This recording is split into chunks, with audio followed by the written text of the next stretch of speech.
Let's bring in our friend, Sheriff David Clark, Milwaukee County Sheriff. He joins us today from Milwaukee. Good morning to you, Sheriff. Good morning. Good morning. How about this news of the day?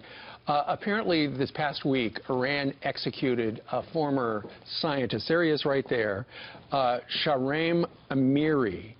And what's interesting about this particular man is, you know that unsecured email server that Hillary Clinton had in her basement? Turns out she and her staff apparently discussed this guy on the unsecured server, referring to him as our friend. Our friend has to be given a way out. Our person won't be able to do anything anyway. If he has to leave, so be it. Do you have a problem with this? Are you connecting some dots here regarding this?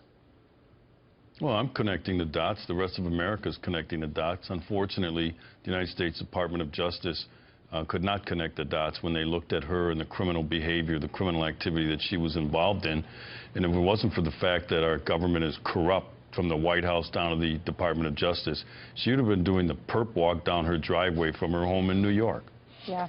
Sheriff, you run a department at every level of law enforcement and military. There are sources. You have sources that provide information, intelligence to you on how to identify criminals or threats. How damaging is it to your ability to recruit or build allies with others when they are worried that our leaders may be exposing them because of their gross negligence or their recklessness in handling information?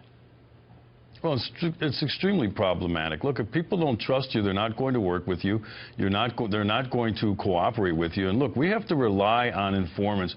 We have to rely on people who, operate in those circles, who have information, especially with national security, but domestic security as well. We can't get it done without informants. But I'll tell you right now, the biggest concern of any informant is they don't want to be outed. But you look at what's going on here now, this wouldn't be the first time. All right, Sheriff, we heard over the weekend that Hillary Clinton was snubbing the biggest police union. She didn't fill out that form to get the endorsement from the largest police union in our country.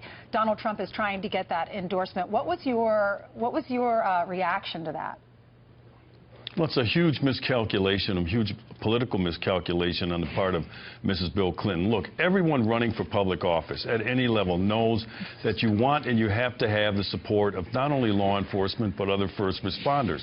But she has made it clear from the convention that she is all in with the criminal element. She doesn't care about victims of crime. She's a straight-up cop hater, and so she is, like I said, rolling the dice on not having support of law enforcement. The problem for her is that middle America, mainstream America, does not share her sentiment in having sympathy for criminals. Now, let's do a little math here. There are nearly 900,000 law enforcement officers across the United States. They all have spouses, significant others, kids who are voting age, extended family, parents, friends, neighbors, other relatives who do support law enforcement all across the country. You throw them in, you throw that together, you throw in the firefighters and other first responders, and you do the math and you multiply, you're talking a potential 3, 4, 5 million votes that she's willing to risk just to get in bed with criminals. And we know many criminals don't vote anyway. Sheriff, this is a huge windfall for. Well, she made it clear from the convention that she's sympathetic. She thinks that the criminals are victims of a racist criminal justice system, which is a lie. Donald Trump has made it clear he stands on the side of the American law enforcement officer on law and order, victims of crime, and other law-abiding citizens.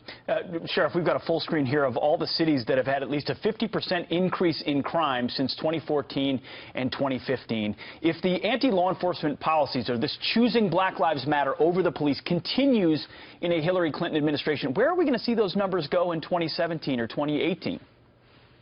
They're going to continue to increase. Look, the American police officer, right now they're on their heels. They're not engaged in the type of assertive policing that we need to keep crime and violence in check that led to record lows in crime, violent crime all across this country, because they don't feel like they're going to have the support of people like the Attorney General, the President of the United States, and even their local officials. Do you know who's paying the biggest price for this?